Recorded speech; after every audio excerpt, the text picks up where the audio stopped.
Magandang araw mga kapuso, mga kapamilya. Ngayong araw na to guys, gagawa tayo ng kamote delight. Ito guys, mayroon akong kamote guys. Napakuluan ko na yan guys. Ngayon imamash natin ng tinidor. Tapos kailangan natin ng margarine. Kung wala kayong margarine, butter, pwede rin. Tapos kailangan natin ng milk powder, sugar, tapos yung ating nuts. Mayroon akong peanut, may almonds, tapos kasoy.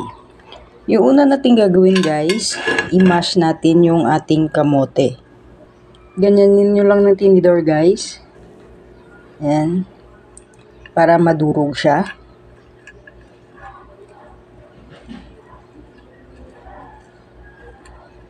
Ayan guys, durog na yung ating kamote. Tapos lalagyan na natin ng margarine. 2 tablespoon lang guys. Tapos, lalagyan natin ng milk, 5 tablespoon. Depende sa inyo guys, kung gaano kadami yung gusto nyo ilagay na gatas. At kahit anong nuts pala, pwede nyo ilagay. Tapos, lalagyan natin ng sugar. Depende rin sa inyo guys, kung gaano katamis yung gusto nyo. Tapos, lalagyan natin ng nuts. Konti lang nuts.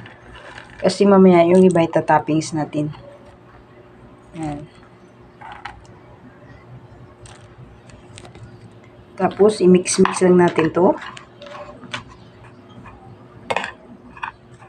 Kung mahilig kayo sa nuts guys, saka sa kamote, sure na magustuhan nyo itong ginagawa kong kamote delight.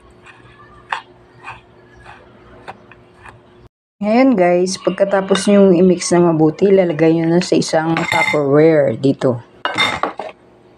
Lalagay na natin dyan. Kapag nilagay nyo na siya sa Tupperware guys, i-press nyo siya. Yan. Tapos, lalagay na natin itong mga natirang nuts sa taas.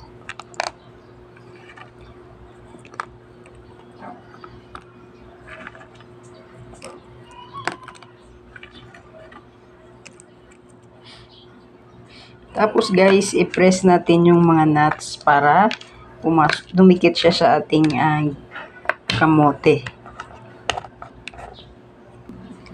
Ayan, ganyan na itsura ng gawa ko guys. Ngayon palamigin muna natin to ng mga 2 oras. Pagkatapos ng 2 oras guys, ganyan na yung itsura niya. O diba guys, parang cake. Ayan, tapos titikman na natin. Kuha lang tayo ng maliit dito para hindi masira.